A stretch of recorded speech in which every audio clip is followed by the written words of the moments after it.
প্রাকৃতিক দুর্যোগের কারণে আমরা আমাদের এই আজকের শিয়ালদা থেকে আরজিকর অভিমুখে যে প্রতিবাদী মিছিলটা ছিল সেটাকে আমরা স্থগিত করলাম। আজ ইন্ডিয়ান সেকুলার ফ্রন্টের ডাকে শিয়ালদা থেকে আরজিকর অভিমুখে শ্যামবাজার পর্যন্ত একটা প্রতিবাদী মিছিল ছিল। আরজিকর কাণ্ডে ব্যর্থ এবং প্রিয়াঙ্কা হাসদার খুনিদের গ্রেফতার করতে ব্যর্থ, পুলিশি অরাজকতা, পুলিশি নির্যাতনের খুন, স্বাস্থ্য ব্যবস্থায় যে তলানিতে চলে গিয়েছে, আইন শৃঙ্খলা রক্ষা করতে ব্যর্থ রাজ্যের পুলিশ মন্ত্রী ও রাজ্যের স্বাস্থ্যমন্ত্রীর পদত্যাগের দাবি নিয়ে আমরা এক প্রতিবাদী মিছিলের ডাক দিয়েছিলাম।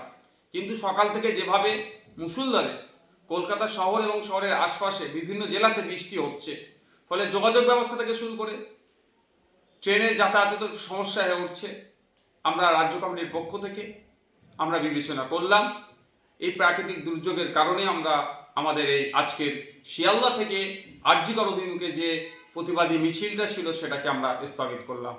অতি শীঘ্রই পরবর্তী তারিখ আপনাদের জানিয়ে দেওয়া হবে।